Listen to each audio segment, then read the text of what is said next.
जय हिंद सभी को। चलिए हम लोग अपनी क्लास को आगे कंटिन्यू करते हैं। लास्ट टर्न हम लोग केमिस्ट्री की क्लास है आज, जैसा कि आप सबको पता है केमिस्ट्री के बारे में आज हम लोग को पढ़ना है। केमिस्ट्री में लास्ट टर्न हम लोग चल रहे थे, तत्व के बारे में देखा था कि सबसे पहले तो पदार्थों का जो भौतिक आधार पर विभाजन था कि भौतिक आधार पर पदार्थों को कितने भागों में बांटा गया या भौतिक आधार पर पदार्थ की कितनी अवस्था होती हैं। तो 5 अवस्थाएं होती हैं, जिसके बारे में हम लोगों ने पढ़ा ठोस, द्रव, गैस, और इसके बाद आपकी चौथी अवस्था प्लाज्मा और पांचवी अवस्था थी बोस-आइंस्टाइन कंडेंसेट।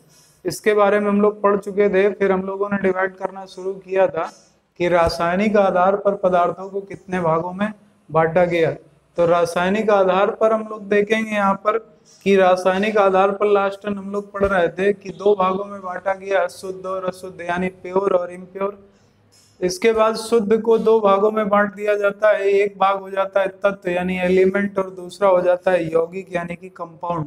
इसके बाद अशुद्ध को एक भाग में डिवाइड किया गया था, और वो क्या था? मिश्रण, जिसको हम लोग मिक्सचर बोलते हैं। इसके बाद तत्व को 3 भागों में डिवाइड कर दिया गया, जिसमें पहला था धातु, दूसरा था धातु और तीसरा था उपधातु। तो यहाँ पर हम लोग पढ़ रहे थे। इसके बाद मिश्रण 2 भागों में डिवाइड हो जाता है, समांग मिश्रण और विषमांग मिश्रण।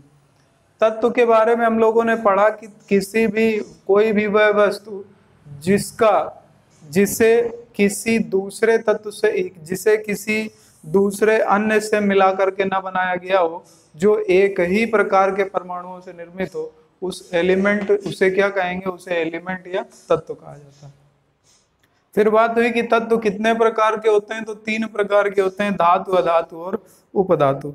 धातु के संबंध में हम लोग पढ़ रहे थे कि धातुएं वे होती हैं जिन्हें हम प्रकृति से प्राप्त करते हैं, लेकिन धातुएं प्रकृति से शुद्ध अवस्था में प्राप्त नहीं होती। धातुएं जो प्रकृति से प्राप्त होती हैं तो इसमें कुछ अशुद्धियां भी पाई जाती हैं, और धातुओं में जो अशुद्धियां पाई जाती हैं, इन्हीं अशुद्धियों को हम लोगों ने एक नाम दिया था कि ये अशुद्धियां किस नाम से जानी जाती है। तो इन अशुद्धियों को क्या कहा जाता है? ये अशुद्धियां कहलाती हैं और, या इन्हीं को हिंदी में हम लोग अयस्क बोलते हैं। अयस्क या और इन्हें कहा जाता है। इन्हें निष्कर्षण विधि द्वारा हम लोग अशुद्धियों को अलग कर लेते हैं, और उसके बाद जो हमें प्राप्त होता है वो क्या होता है? धातु होती है।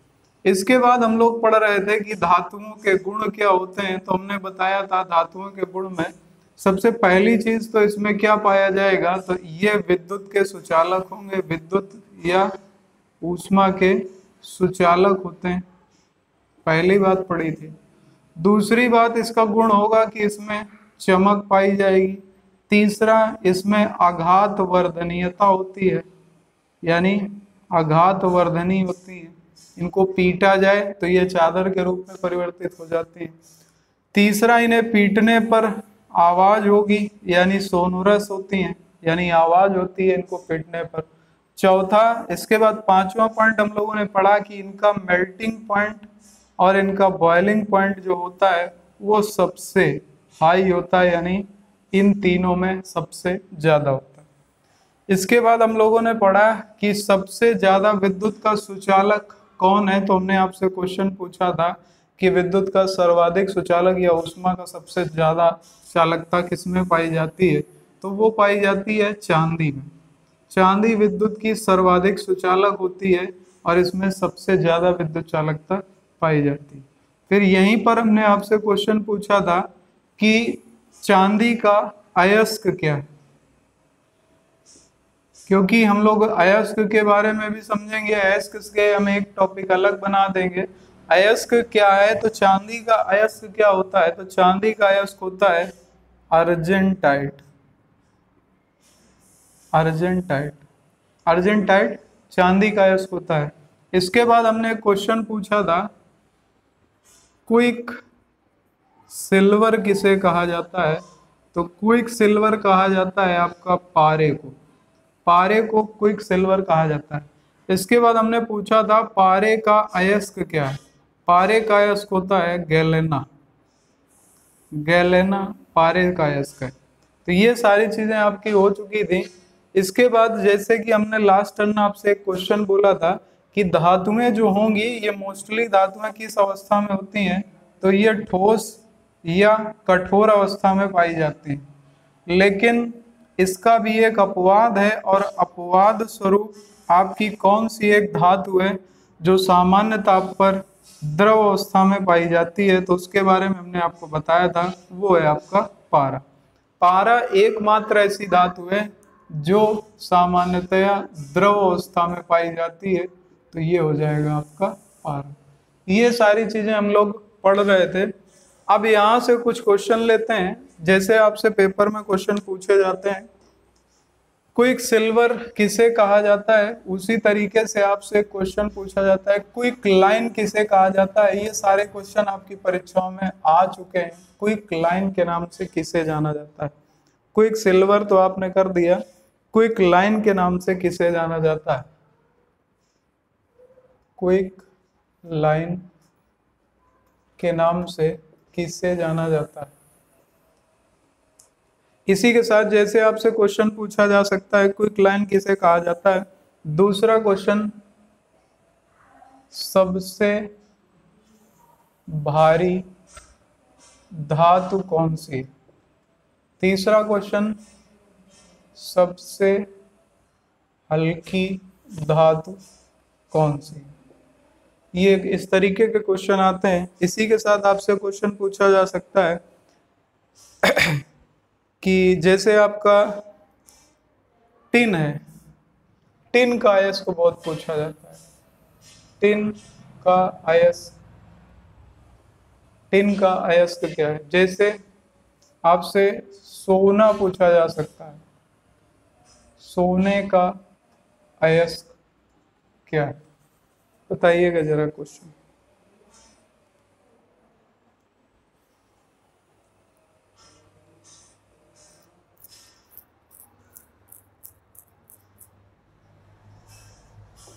सोने का अयस्क क्या है। इसके बाद एक क्वेश्चन बहुत बार पूछा गया, जर्मन सिल्वर में सिल्वर कितना होता है, सिल्वर कितना होता है, जर्मन सिल्वर में सिल्वर कितना होता है।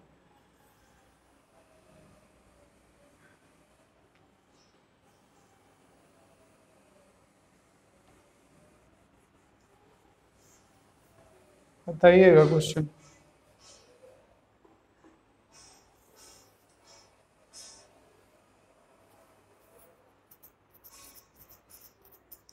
इसके बाद एक क्वेश्चन इसी से बनता है, भूपर्पटी पर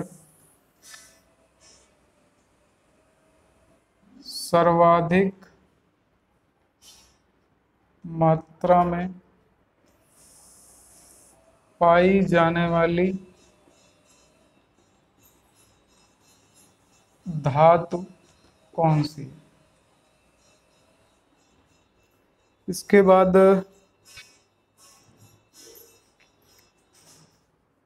अगला क्वेश्चन है, किस धातु की आघात वर्धनीयता सबसे ज्यादा होती है, बताइए जरा इनके आंसर।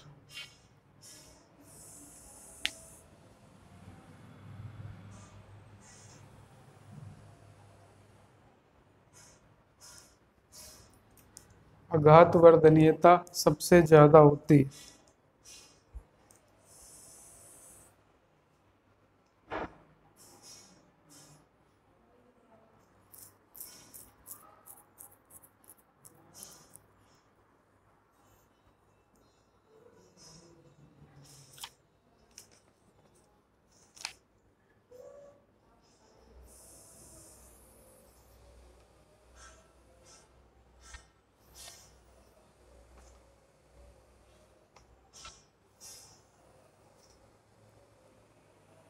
बताएं।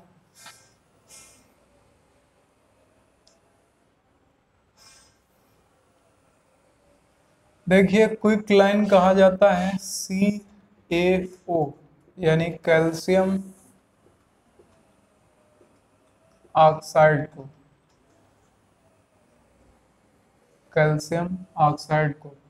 इसके बाद सबसे भारी धातु और सबसे हल्की धातु कौन सी है? तो सबसे भारी धातु के बारे में अगर आपसे पूछा जाए तो सबसे भारी धातु होती है ऑस्मियम,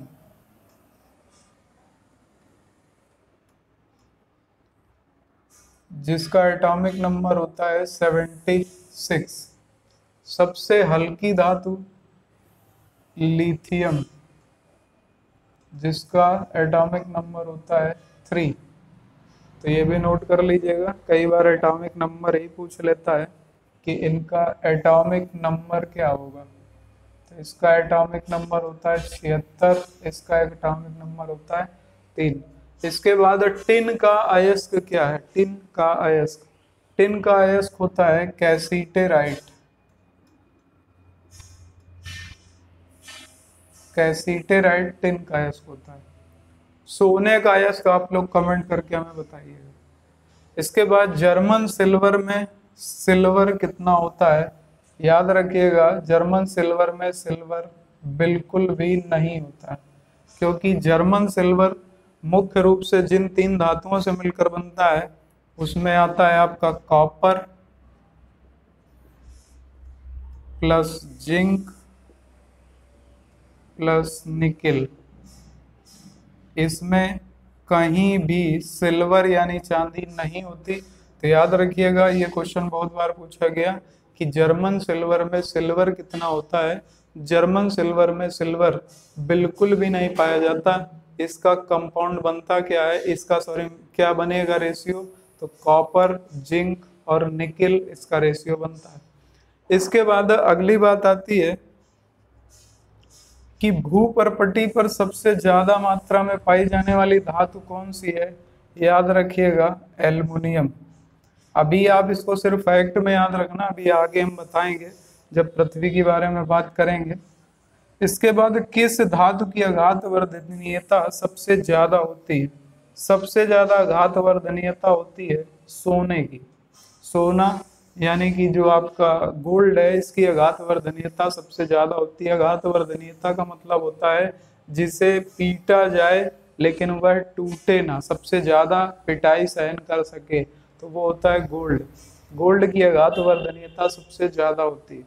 इसको किस में मापा जाता है? कई बार क्वेश्चन पूछा गया कि इसे मापा किस में जाता है? कैरेट में। इसीलिए क्वेश्चन बनता है सबसे शुद्ध सोना कितने कैरेट का होता है? कितने कैरेट का होता है? सबको मालूम है 24 कैरेट का होता है। लेकिन सबसे शुद्ध सोना जब 24 कैरेट का होगा तो भी इससे कोई आभूषण नहीं बनाया जा सकता। आभूषण बनाने के लिए मैक्सिमम शुद्धता 22 + 2 की होती है, जिसमें 22 कैरेट आपका गोल्ड होगा और जो 2 होगा ये आपका कॉपर मिला देते हैं, यानी तांबा मिला दिया जाता है। तो ये सबसे शुद्ध सोना कितने कैरेट का होता है? 24 कैरेट का। सोने से क्वेश्चन और पूछा जाता है, सोना किस में घुल जाता है? सोना किस में घुल जाता है, यानी किस मिक्सचर में सोना घुल जाएगा? बताइएगा, सोना किस लिक्विड में या किस तरल में घुल जाता है?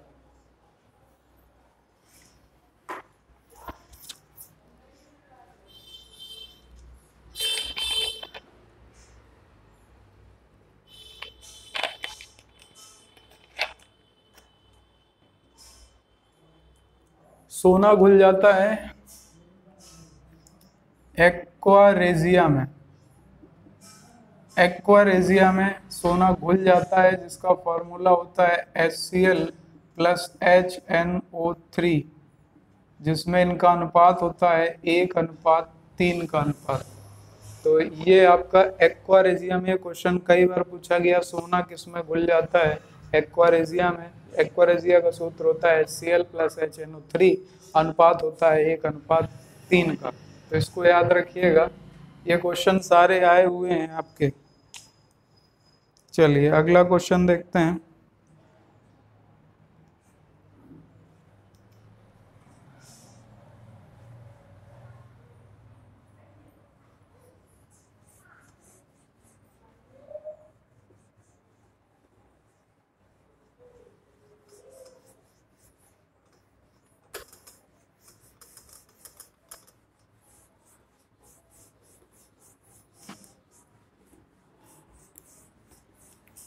इसके बाद बात आती है अधातु की।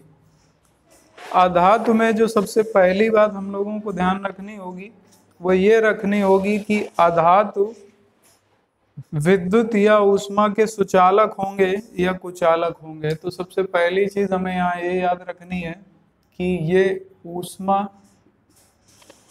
या विद्युत के कुचालक होते हैं, यानी इसमें ऊष्मा या विद्युत प्रवाहित नहीं होती, तो ये ऊष्मा या विद्युत के कुचालक हैं। पहली बात हमें ये याद रखनी है इनका गुणधर्म क्या है।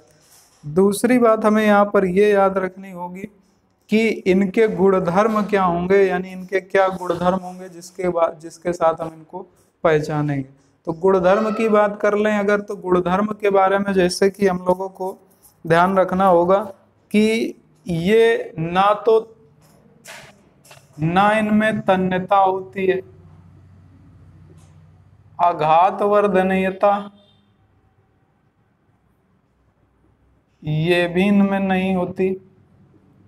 जैसे धातुओं में चमक पाई जाती थी, इनमें चमक भी नहीं होती। इनमें चमक यानी धात्विक चमक इनमें नहीं पाई जाती। इनका जो मेल्टिंग पॉइंट है और बॉइलिंग पॉइंट है वो धातु से कम होता है। जो मेल्टिंग पॉइंट और बॉइलिंग पॉइंट है वो धातु की अपेक्षा इनका कम होगा, ये भी याद रखना पड़ेगा। इसके बाद अगली बात अगर हम लोग करें तो सामान्य अवस्था में ये किस अवस्था में पाए जाएंगे, यानी सामान्य रूप से ये किस अवस्था में पाए जाते हैं। तो याद रखिएगा सामान्य रूप से ये दो अवस्था में पाए जाएंगे, एक तो है ठोस और एक अवस्था है गैस। किंतु इनका अपवाद है एक, ये ठोस और गैस के रूप में होते हैं, लेकिन यहाँ पर भी अपवाद है और अपवाद स्वरूप क्वेश्चन बनता है एक मात्र अधातु जो द्रव अवस्था में पाई जाती,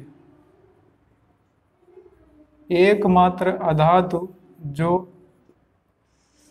सामान्य अवस्था में द्रव अवस्था में सामान्य रूप से द्रव अवस्था में पाई जाती। ये क्वेश्चन कई बार आया है, जो कि इसका अपवाद है। ये है आपका ब्रोमीन, जिसे Br से डिनोट किया जाता है। तो ये हम लोगों को याद रखना होगा कि ब्रोमीन एकमात्र धातु है जो सामान्य रूप से द्रव अवस्था में पाई जाती है। यहाँ पर हम लोगों ने धातु में क्या लिखा था, धातु में सिर्फ एक है पारा, जो सामान्य रूप से द्रव अवस्था में पाया जाता है।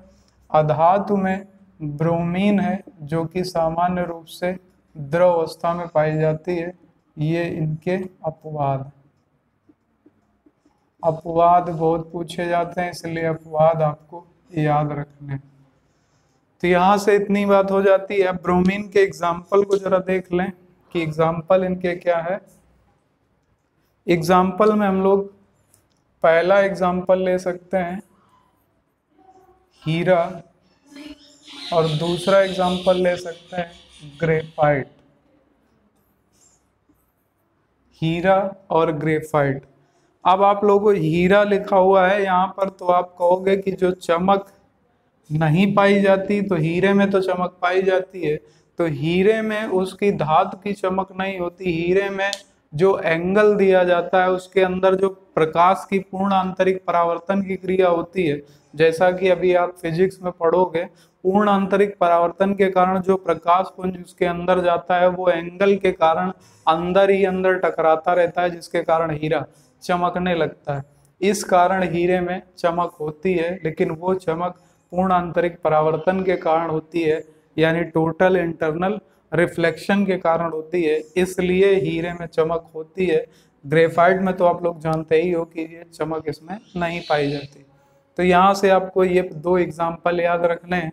अब इन एग्जाम्पल से क्या क्वेश्चन बनेगा, तो बारीकी से याद रखिएगा। जो हीरा होगा, पहली बात तो हमें इसमें ये याद रखनी होगी कि जो हीरा होता है ये ऊष्मा का सुचालक होता है, जबकि विद्युत का कुचालक होता है। हीरा ऊष्मा का सुचालक, ग्रेफाइट विद्युत का सुचालक।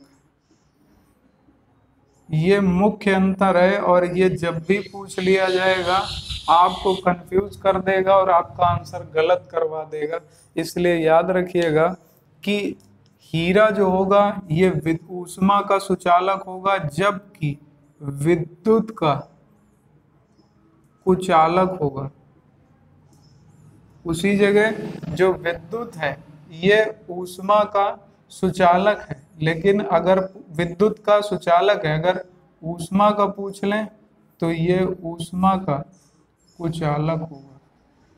ये बारीक पॉइंट है जो आपको याद रखना है। यानी इसमें अगर करंट फ्लो किया जाए तो करंट एक जगह से दूसरी जगह फ्लो नहीं होगा, लेकिन अगर इसको हम हीट करें तो ये हीट यानी गर्म हो जाएगा, ऊष्मा प्रवाहित हो जाएगी। इसके बाद अगर इसमें देखें ग्रेफाइट में, तो हम लोग अगर ग्रेफाइट में इलेक्ट्रिक फ्लो करें तो करंट एक जगह से दूसरी जगह पहुंच जाएगा, लेकिन अगर हम इसे गर्म करें तो एक छोर को गर्म करने पर दूसरा छोर गर्म नहीं होगा। ये इन दोनों का मुख्य अंतर है जो आपको बारीकी से ध्यान रखना होगा, नोट कर लीजिएगा। हीरे से एक क्वेश्चन और पूछा जाता है कि प्राकृतिक रूप से सबसे कठोर अवस्था में पाया जाने वाला तत्व कौन सा है? प्राकृतिक रूप से सबसे कठोर अवस्था में पाया जाने वाला अधातु कौन सी है? तो वो है हीरा। हीरा और ग्रेफाइट के बीच में एक संबंध और होता है। क्वेश्चन बनता है हीरा और ग्रेफाइट दोनों ही आपके कार्बन के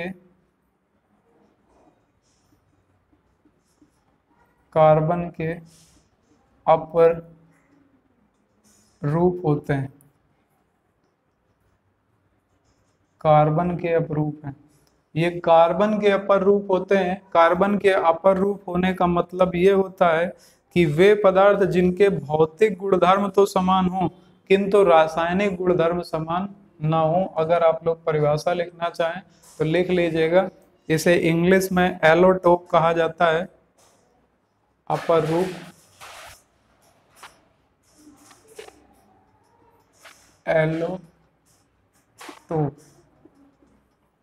तो इसकी परिभाषा ये होती है, वे पदार्थ जिनके भौतिक गुणधर्म तो समान हो किंतु रासायनिक गुणधर्म समान न हो। यानी ये भौतिक रूप से तो इनके गुणधर्म समान होंगे क्योंकि कार्बन के अपर रूप हैं, लेकिन रासायनिक रूप से ये दोनों काम अलग अलग करते हैं। इसलिए क्वेश्चन बनेगा कि अपर रूप क्या होता है? तो अपर रूप वे पदार्थ होते हैं जिनके भौतिक गुणधर्म समान हो किंतु रासायनिक गुणधर्म समान ना हो। इसमें डेफिनेशन लिखी जाएगी और आपसे पूछा जाएगा कि इसे क्या कहा जाएगा। जैसे डेफिनेशन लिखी गई कि वे पदार्थ जिनके भौतिक गुणधर्म तो समान हो किंतु रासायनिक रूप से वे भिन्न हो, उन्हें क्या कहा जाएगा? तो उन्हें कहा जाएगा एलोटोप्स या अपर रूप। याद कर लीजिएगा, नोट कर लीजिएगा। इसके बाद ग्रेफाइट की अगर हम लोग बात करें कि ग्रेफाइट का प्रयोग कहाँ पर होता है, तो ग्रेफाइट आपका पहला तो यूज होता है पेंसिल लेड में। पेंसिल लेड में इसका प्रयोग किया जाता है, यानी पेंसिल में जो बीच में लेड पड़ी होती है या जो बीच में रॉड पड़ी होती है पेंसिल में स्लेटी कलर की, वो ग्रेफाइट होती है। दूसरा इसका प्रयोग किया जाता है नाभिकीय रिएक्टर में। नाभिकीय रिएक्टर में मंदक के रूप में, मंदक के रूप में। तो दूसरा इसका प्रयोग होगा नाभिकीय रिएक्टर में मंदक के रूप में। एक क्वेश्चन आता है मंदक क्या होते हैं? जैसे आप लोग अभी पढ़ोगे, तीन है, इलेक्ट्रॉन, प्रोटॉन और न्यूट्रॉन, ये आपके 3 कण पाए जाते हैं।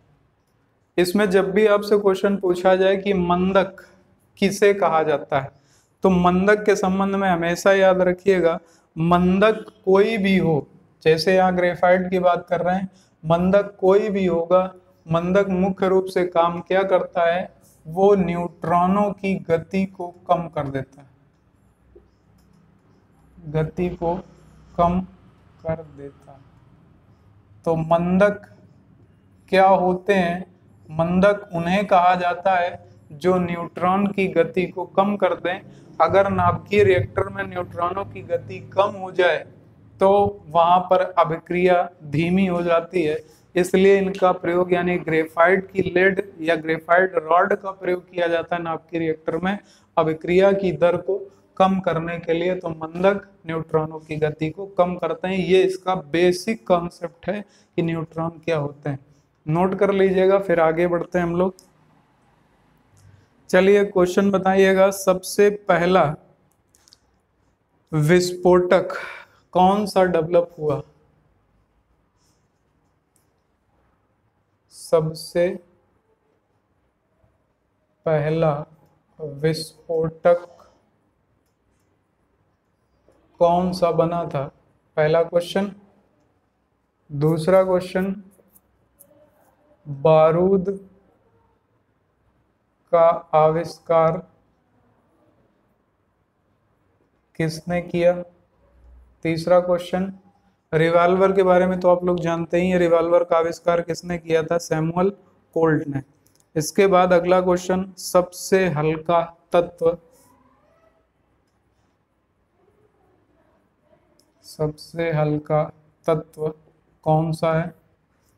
अगला क्वेश्चन, प्रकृति में सर्वाधिक यौगिक किस तत्व के हैं? प्रकृति में सर्वाधिक यौगिक किस तत्व के हैं?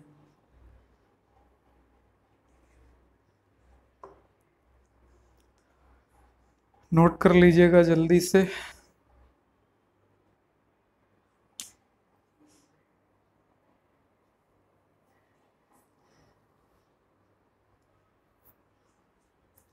अगला क्वेश्चन, अच्छा चलिए, हाइड्रोजन बम की खोज किसने की थी? हाइड्रोजन बम की खोज किसने की थी? और हाइड्रोजन बम किस सिद्धांत पर कार्य करता है? हाइड्रोजन बम किस सिद्धांत पर कार्य करता है? ये सारे क्वेश्चन है आपके लिए आज, हालांकि आपके बहुत से क्वेश्चन हो गए, बताइएगा जल्दी से।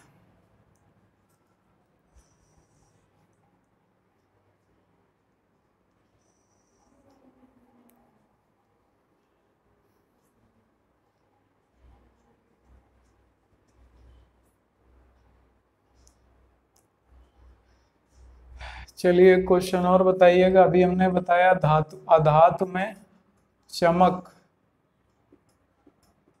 नहीं होती, इसका अपवाद, तो क्वेश्चन बनेगा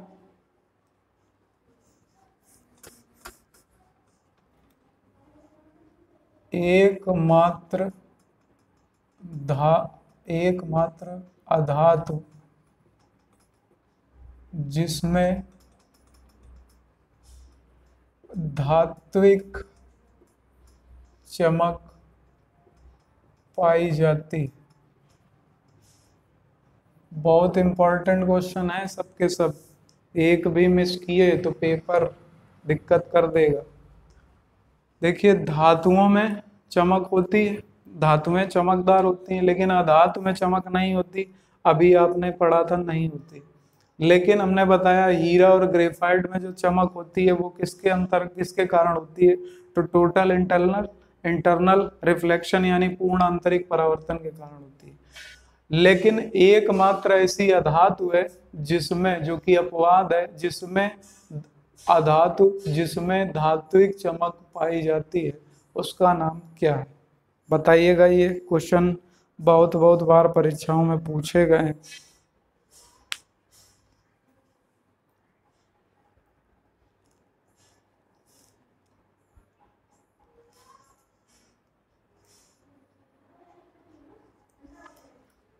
बताइएगा। चलिए हम बताते हैं।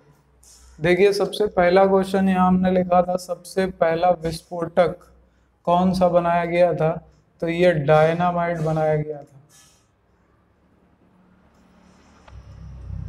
डायनामाइट, जिसका आविष्कार आप सबको पता है लगभग 1893 के आसपास किया गया था। और इसका आविष्कार किसने किया था? अल्फ्रेड नोबेल ने, जिनकी याद में आपके नोबेल पुरस्कार शुरू हुए। तो सबसे पहला विस्फोटक कौन सा बनाया गया था? डायनामाइट। और डायनामाइट की खोज किसने की थी? तो याद रखिएगा, इसकी खोज अल्फ्रेड नोबेल ने की थी। डायनामाइट की खोज अल्फ्रेड नोबेल ने की थी। इसके बाद अगला पॉइंट याद रखिएगा, बारूद का आविष्कार किसने किया? ये क्वेश्चन कई बार पूछा गया। इनका नाम था रोजर बेकन। रोजर बेकन, तो इनका नाम याद रखिएगा, रोजर बेकन।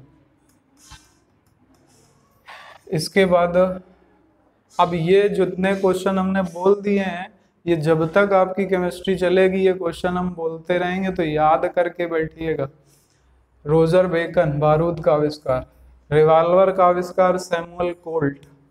सबसे हल्का तत्व कौन सा है? तो आप सबको पता है, हाइड्रोजन। भविष्य का ईंधन हाइड्रोजन। इसके बाद प्रकृति में सर्वाधिक यौगिक किस तत्व के हैं? सबको मालूम है, ये तत्व है आपका कार्बन। कार्बन के सबसे ज्यादा यौगिक है। इसमें अगर आपसे सही बात करें तो लगभग 5 लाख के आसपास इसके यौगिक हैं। इसके बाद अगला क्वेश्चन यहाँ दिया था, इसका आंसर हो गया था एकमात्र धातु जो कि किस अवस्था में, द्रव अवस्था में पाई जाती है, वो थी आपकी ब्रोमीन। लेकिन अगर उसी जगह हम लोग बात करें कि अगर आपसे क्वेश्चन पूछ लिया जाए एकमात्र धातु जो आपकी द्रव अवस्था में पाई जाती है, तो वो क्या थी? पारा। पारे का अयस्क क्या होता है? तो पारे का अयस्क होता है गैलेना। इसके बाद अगली बात हम लोगों ने करी, नेक्स्ट क्वेश्चन देखा कि हाइड्रोजन बम की खोज किसने करी थी? तो हाइड्रोजन बम की खोज की थी एडवर्ड टेलर। एडवर्ड टेलर ने इसकी खोज की थी। तो नोट कर लीजिएगा, एडवर्ड टेलर ने हाइड्रोजन बम की खोज की थी। ये किस सिद्धांत पर कार्य करता है? तो ये कार्य करता है नाभिकीय